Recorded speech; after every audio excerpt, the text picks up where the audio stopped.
So hopefully the rest of the results are like that, and I might just start coaching it that way. There's a lot of reasons why that probably works really well. One of them is because protein has that thermogenic effect too. Yeah. So if you're immediately filling them up more so with protein, and that's replacing, even if their calories are staying relatively the same, if it's replacing some of their other calories, they're automatically burning more calories. Yeah. I saw something from digestion. Yes. I read a study just the other day that said like 20 to 30% of the calories consumed in protein are about what you burn.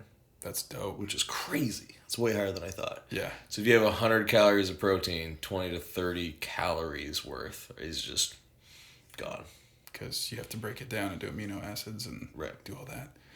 Which is crazy because the other thing I was rereading, because I'm a dork, my precision nutrition textbook. And the way that each amino acid is digested at a different point from when you eat it down through your digestive tract. Like some of those things start breaking down via saliva. Okay. And like as you get down into your stomach, a good chunk of amino acids start getting absorbed, and then as they go through your intestines, a different chunk starts getting absorbed. But there's like progressive absorption of particular amino acid. I think it's really interesting. That's super interesting. Damn. Protein's super cool, dude. I was listening to a podcast that I have to go back and listen for the title, but they were talking about a book that's literally like 300 pages all about protein. I love it. And I'm like, all right, yeah, that'd be a fun read for someone like me. Right? So, me too. Welcome to the Protein Podcast, guys. That's alliterative. I like it. I knew you would.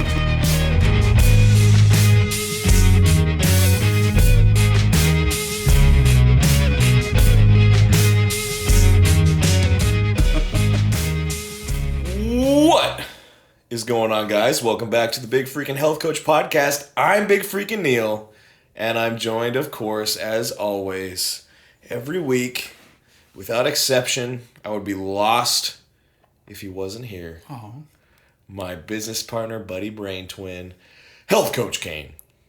What's up, buddy? What's going on, man? I feel lost without you too. I know, right? This is a really good start. Yeah. This is a really heartwarming opening today. It's all rainy outside, and we're just like cozy doing a podcast. Cozy. I got my warm coffee. It's nice. Should we talk about our drink situation? It's a little different. It's getting bleaker the closer you get to your comp. It is for you. Yeah, mine's fine. I'm perfectly happy. You just get to trying pick all whatever, kinds of weird stuff. whatever you want to drink. Yeah, I'm like, oh, that looks interesting. I'll try that. Yeah, I don't have to worry about it because Neil's not going to get me some horrible black coffee cartoned up monstrosity. I don't like this. I think next week we should change this so that I pick my drink and your drink. You're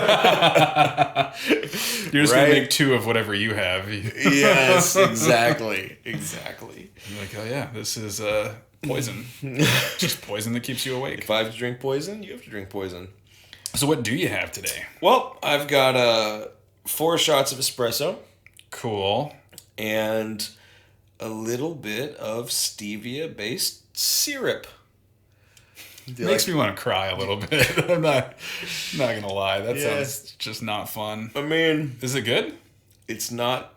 It's better than the freaking cartons of cold brew that we've had. I mean, literally anything is. We could leave a cup outside while it rains, and that would taste way better. True. So I found this. Shoot, I'm not even not going to be able to remember the name, but I found this completely natural stevia-based syrup that's actually really, really good. Oh, good. It's vanilla. It's got, like, if you use a little too much of it, you'll get that stevia aftertaste. Mm-hmm. But if you use the right amount, it's perfect. And naturally, you found the sweet spot. I did. I'd literally slap my knee after that, but I'm kind of tired. I can't believe that you're not a dad. That my jokes are the only part of parenting I'm super confident about. You're ready. One of these days, I'm just going to be like, ready, all right, dude. As far as keeping it alive, I don't know, but God, I'm going to be able to embarrass it in front of its friends. You're going to be the best at that. What do you got today, man? I tried this zero sugar energy drink from Coca-Cola. I think it's going to taste like Diet Coke, which I drink. Diet Coke's good. Yeah, I'm a big diet soda guy. Me too. You know what else I've been doing that's going to make you really sad? What? So to satisfy my sweet tooth at night, I've been doing LaCroix with the same syrup in it and pretending it's diet soda. And it's honestly pretty close. So the orange LaCroix. That's phenomenal pronunciation. Thank you. The orange LaCroix is with the vanilla syrup. It is pretty damn close to like a diet orange drink. Oh, that's not bad. Right? Yeah, that'd be good. See? And you got like that little bit of vanilla in there too. It's awesome. It probably tastes terrible and I'm just desperate. Your taste buds are a little skewed at this point. Yes, they are. I'm going to crack this thing. Do it. Yours doesn't make a sound. Nope. It's in a dope mug though. Thanks. I love that mug. Thanks. Me too. For those of you listening, it's just a plain black mug, and in white type, it just says "Get shit done." Yep, the most generic, plain white type ever. Yep, get shit. It's like done. Yeah, it's my favorite mug. That's a solid choice.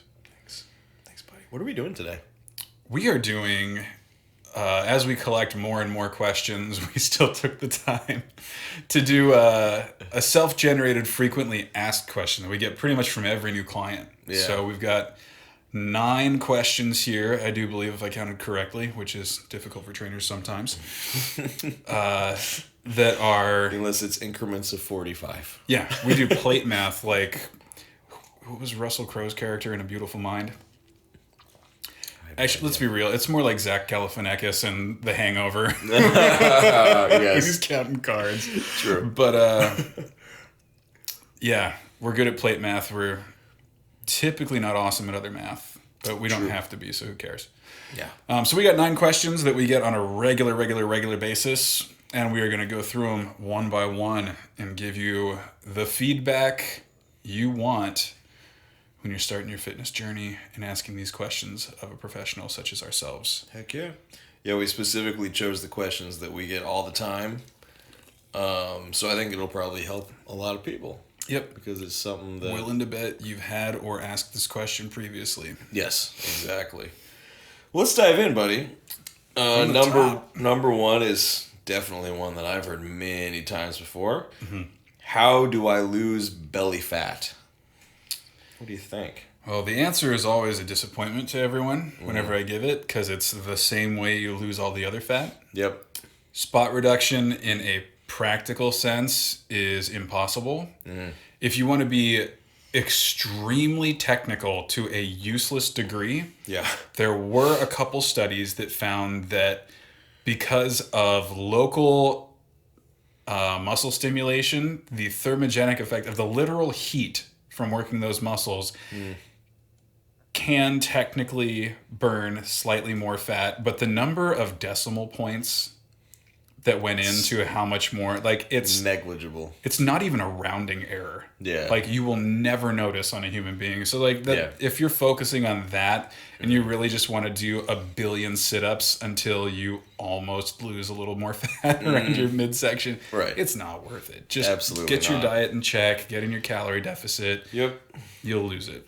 Train your core the same way you would train any other muscle group, with the appropriate amount of frequency, and train it to be stronger and do what it's meant to do, which is support your spine.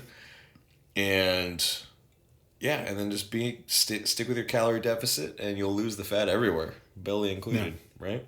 Yeah. I think people just get frustrated because it's usually the last place you lose it. Sure. Yeah. Because it kind of acts as insulation for your internal organs too. Right. So I'm not surprised that's the last place. Do you agree with the first on, last off philosophy? No. Yeah. I think there's a genetic factor to it. I think that it's different between the sexes, because I know men predominantly gain abdominal fat no matter how much weight you gain. Most of it's going to the midsection of a man. Right. Women more so hips, thighs, and triceps are some hot spots as well. And yeah, if I gain a bunch of weight and it starts in my stomach and I start losing weight, I'll lose a lot of excess weight in my stomach, but it's not all going to be from my stomach and then do other things. Like, you'll lose a bunch of the stuff that's like a health risk abdominal fat. Yeah.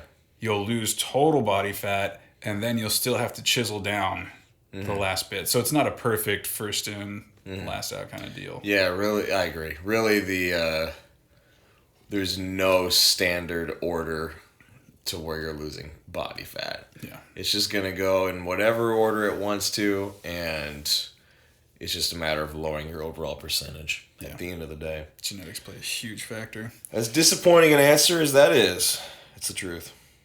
At least you know you're not doing something wrong. Yeah. Like, that's just how it works. That's just how it works. Exactly. What is the next one? Moving on. Will I get bulky if I lift weights? Not unintentionally. No. It never happens by accident.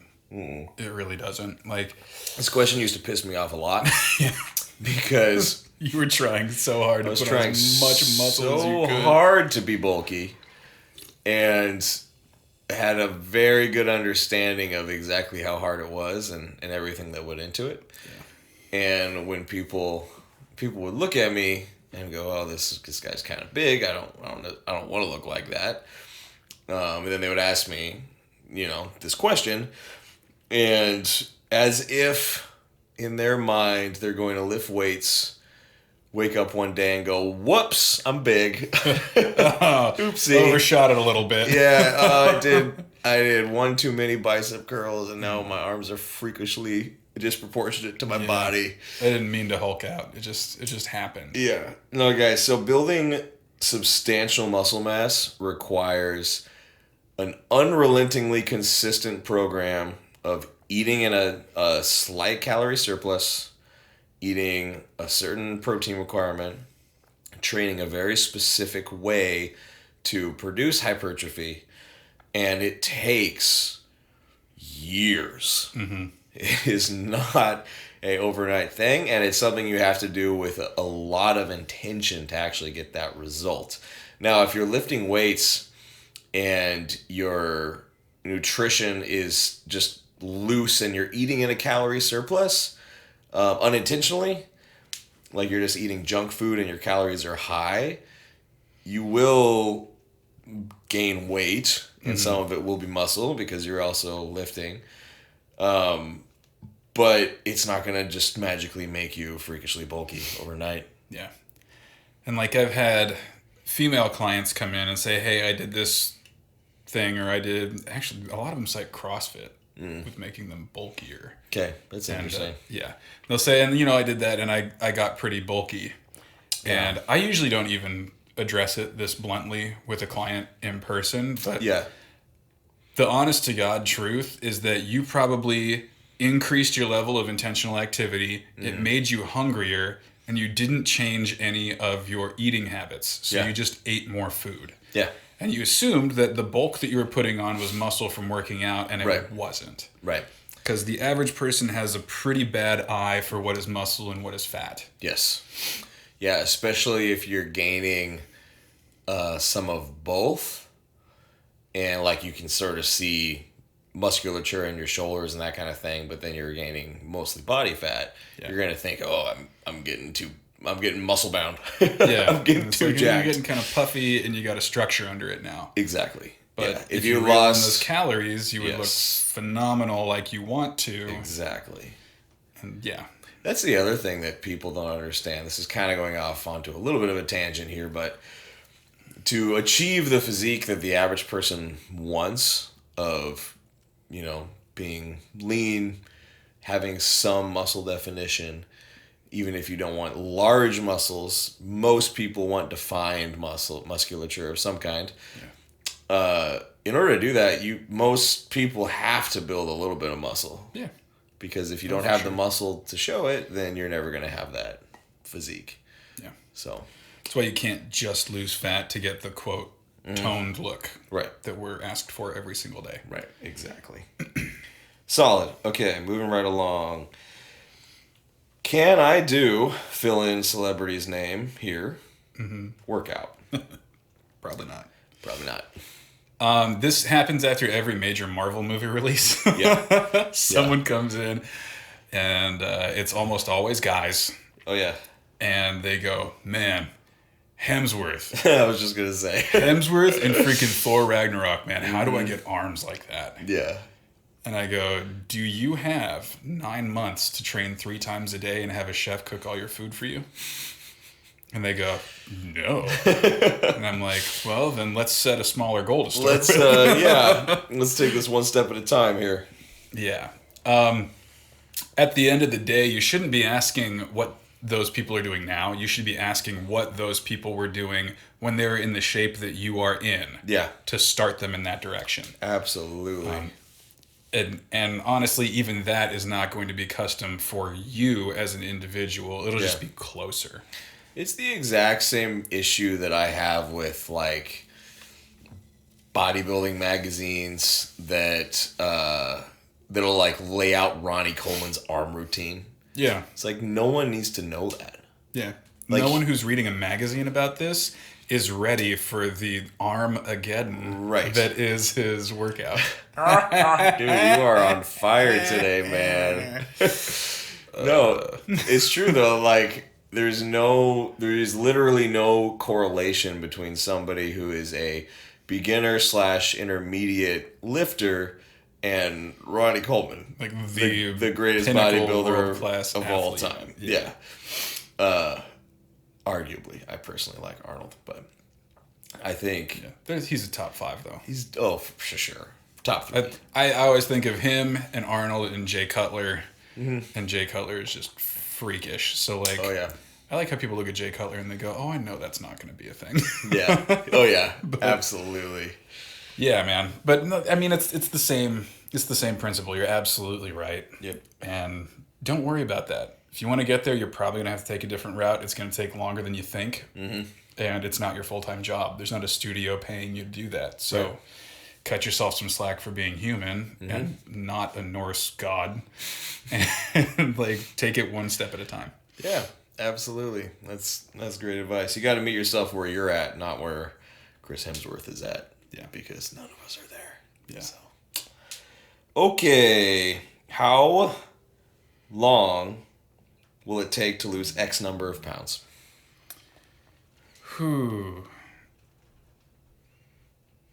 It depends on where you're starting from and how many you want to lose. But typically, I tell people to aim for 1 pound a week. Yeah. And they're always disappointed by that. Yes. They're like, really? Not like 5-10 pounds this week? I'm like, no. Nope. 1. It's just like, first of all, it's at risk of sounding alarmist. It's not a healthy amount of weight to lose in that time. But more importantly, it's not a sustainable amount of weight to lose in that time. Yes. Like, you could lose 10 pounds this week, but we're going to do some questionable things to do that for you, and it's not going to stay that way. The issue, too, is there is a literal genetic limit of actual body fat that your body can lose. Yep. Which is definitely not 10 pounds in a week. Yep. So if you're losing 10 pounds in a week, 95% of that is not body fat. Yeah. It's water. It could, down the road, be muscle. So really, there's no reason to shoot for that extreme number. Yeah. Because it's not getting you any leaner. It's not getting you any better. You're going to feel awful to lose 9.5 pounds of water in a week, but it's not actually getting you closer to your real goal. Yeah. I had a nutrition client years back. She came in and she was like, hey, I got this 15, 20 pounds I want to lose. I've been trying to lose them since I had my kid. Yeah. And I tried X, Y, and Z, all these other diets to go faster. And I'm like, okay, well, we're going to shoot for the pound a week. And she goes, do you have anything that works faster? Yeah. And I went, well, how long ago did you have your kid? And she said, 15 years. I went, so you've been trying to lose this 15 pounds for 15 years. And I'm telling you, it's going to take you 15 weeks. Yeah. And that's too long. Yeah. She's like, yeah, I'd like something faster. She's like, correct, yes. It's just like, yes, correct. That's. Yeah, I would say absolute upper limit if someone has a lot of weight to lose, 2 pounds. 2 pounds. If you Absolute upper limit. If you are starting from clinically obese, yes, 2 pounds is still the upper end of that. Yes. I like the analogy. If you walk 10 miles into a forest, you got to walk 10 miles back out. Mm-hmm. How many years did it take you to put the weight on? Yeah. Don't expect it to be less than that to take it off. Yeah, I agree with that. I mean, if you do, great, it's icing on the cake. But life is obviously complicated or you wouldn't have put it on in the first place. Yep. Cut yourself some slack, give yourself a realistic timeline, build habits. 100% agreed. Boom. Okay. What else we got? Can I build muscle and lose fat at the same time? It is possible for specific individuals. Yes. And in my experience, which is not bodybuilding experience, so Neil will probably have a different perspective on this because that's pretty much literally the name of the game for you. Mm-hmm. But for general population clients, if you are starting from a very untrained place, which means you've either not been exercising for over a year or you have never exercised before, or if you are starting from being pretty overweight or obese, yes, you can do both of these things at the same time. Yes. If you are even a moderately trained individual, you have to pick one. Yep. Because you need to put the effort and, frankly, the calorie count towards one of those goals at a time. I agree with that. People will talk about recompositioning, where your body weight stays relatively the same, but you're getting leaner and obviously building a little bit of muscle. And while I do think it is possible, even for a somewhat trained individual, it is gruelingly hard. It requires the highest level of consistency and being dialed in with your nutrition. And usually it involves something really advanced like carb cycling and nutrition elements like that. So for 99% of people, you're 100% right. And really pretty much everybody will see faster and better results just focusing on one lane at a time. Yeah.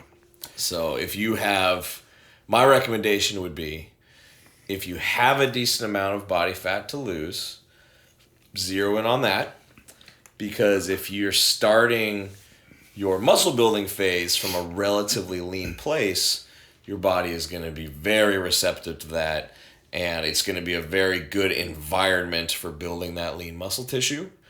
Now, if you're starting from a point of being just sort of skinny fat, like you have very little muscle on you, but you're not defined, I would say shoot for a very slight, modest calorie surplus of the right kind of calories, get your protein in check, and just focus on building as much lean muscle as possible.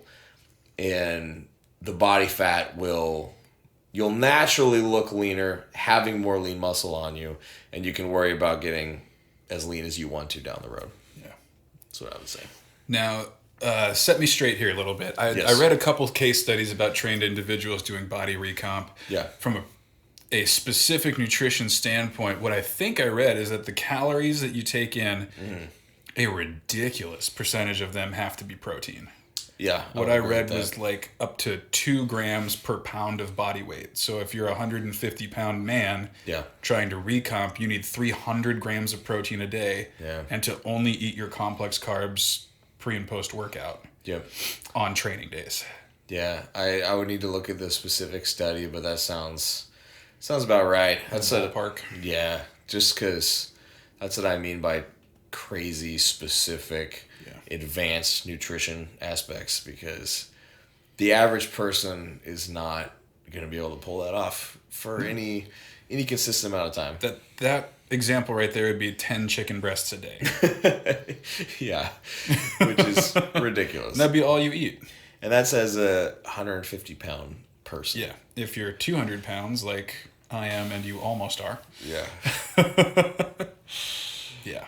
Yeah, exactly. All right. What's next? Moving on. What does your diet and exercise look like, Health Coach Kane? Oh, man. It's not the same as a beginner's. Yeah. Let me tell you that right now. We get this question a lot from clients, at least in my case, who have been working out with me for a little bit. Mm-hmm. And they go, but what do you eat in a day? Yeah. And I go, well, I'm 200 pounds. Currently, I'm 14% body fat. 15, maybe? Somewhere there. I'm like, all right. So I have to eat like 2,800 calories a day to maintain vaguely where I'm at. Mm-hmm. I work out twice a week because I have a ton of clients and I'm in maintenance mode right now. Mm-hmm. I'm not preparing for anything athletic. So that's very different than the person who's 20 pounds overweight and trying to lose it. Yeah. And doesn't have, I don't know, 150, 160 pounds of muscle sitting on them. Yeah. Like, my basal metabolic rate's going to be a lot higher. Mm-hmm. So what your trainer is eating and lifting is really irrelevant. It's sort of this exact same vein as the celebrity routines, mm-hmm. right? Yeah. Not that we're celebrities, but... I mean, I'm no Hemsworth. But, yeah, it's like that. Where we're at is different than where you're at. So it's not really relevant to you. Obviously, we're happy to share our experiences, but take it with a grain of salt and know that whatever program we're developing for you is designed to meet you where you're at. We would be bad coaches if we put everyone on our programs. Yeah. Very bad. And there are a lot of trainers that do that. They look good on Instagram and they just give out whatever workout they're doing. Yeah. And what do you know? The vast majority of the people that they try to help that way don't see any results. Yeah. So, I mean, yeah, we have our own routines. Mm-hmm. We have our own goals. And whenever you ask that question, we're happy to tell you, but it's not an example. Right. Yeah, 100%. 100%. Okay. If I stop losing weight, should I just eat less food? Not necessarily. So calorie deficit is like the one big rock that goes into weight loss. Mm-hmm. Just because you stop losing weight for a second doesn't mean that you're done losing weight on the program you're on. Right. So you could just be plateauing ever so slightly. It could be that you drank extra water today or that you had a lot of salt in whatever you ate last night. So don't freak out until it's been like 2-3 weeks of you not getting anywhere. Yeah. And then the answer may not be eat less food. Mm. It may be sleep more than 4 hours a night. Yeah. It may be do something to reduce your stress. Yeah. It may be the intensity of your workouts has been slacking. Yeah. So you have to weigh all the factors and then put together a comprehensive plan to move forward if you're really reaching a plateau. Yeah, the oversimplification of nutrition is getting more and more popular right now in fitness. And I get it, like the whole calories in versus calories out. It's simple, it's true usually, but it also leads people to do questionable things like they're already only eating 1,700 calories a day. Their weight loss plateaus. They go, I'm not in a deficit anymore. Now they're eating 1,400, and it's too low of a deficit. It's not enough food. So like you said, there's a lot of other factors that contribute to that to consider. Short 2-week plateaus are 100% normal. My nutrition is more dialed in right now than it has ever been, brutally so, and my weight will get stuck for a week here and there. Mm-hmm. And it's not a reason to lower my caloric intake even more. You just got to stick it out, and then eventually those results will start coming again. If they're not, and you're sure you're eating in an appropriate deficit, then it's time to look at other factors. Yeah. Yeah, eat less, move more only gets you so far. Yeah. It's not a hard and fast rule, and it's pretty reductive, especially for folks who are struggling with that. Mm. There are so many other facets to it. 100%. So. It's also very unhelpful, as cool as it makes you sound and look, to just give blanket statements like that on the internet when people are genuinely struggling and need advice. I mean, that'd be like a boxer losing a fight and going to his coach and him going, well, get hit less and punch him more. Right. Like, what do you think the problem is? Right. There's a little bit more to it than that, for sure. Okay, a couple more here, buddy. Get him. Is X, Y, or Z a fat-burning food? There are no fat-burning foods. Dun dun. So, like, if you want to be super technical again, they're all fat-burning food. Everything that you eat, there's a thermogenic effect that comes along with digesting things. You have to burn calories to digest stuff. Right. But there are no foods that just, like, for no reason whatsoever, burn a boatload more calories than others. We've all seen those stupid lists that people post. What's that website? BuzzFeed or something like that? Yeah. Where it's like 12 foods that burn belly fat. And you click on it and it's like raspberries and weird... like green tea extract and... Yeah. It's all crap. It's all garbage. It's all completely made up bullshit to get you to buy something. Mm-hmm. Like, just stay away from it. Yeah. Eat healthy foods. Yeah. In the proportions that support your goals. Mm-hmm. Ta-da. Yeah. Now, one very, very, very slight caveat to that. We were talking about this at the beginning of the podcast. Mm-hmm. Protein, in general, has a higher thermogenic effect than carbs or fat. So, you will burn a higher percentage of calories digesting protein than you will fat or carbs. So by increasing your protein intake, you will slightly increase your metabolic rate, but not enough to consider it a magic fat-burning food. Yeah. Like, it is harder to break down. So really, I mean, like, it can take longer to break down, too. I mean, depending on the density and all that kind of stuff. So, like, it could boil down simply to... it takes longer to digest protein, so you burn more calories doing it. Sure. But, I mean, it's a more complex, broken down into amino acid kind of thing. So, that being said, that is true. But you wouldn't base your eating strategy around, well, I want to eat all this protein because I'll lose weight eating protein. Right. There's a point where you won't. Exactly. So yeah, it's not the more the better scenario. Like, it's not that the more protein you eat, the more fat you'll magically burn. Yeah. There's a point of diminishing returns. But yeah, that's another good reason to build your meals around protein. Yeah, absolutely. Last one, buddy. All right. Do carbs make you fat? No. I mean, as a blanket statement. Thanks for listening, guys. Like, this has been our show. Anything that you eat that puts you into a calorie surplus will make you gain fat. Yeah. So it's thermodynamics in that energy can't be created or destroyed. It becomes one thing or another. So literally the food you eat is energy. That's why it's measured in calories. Yep.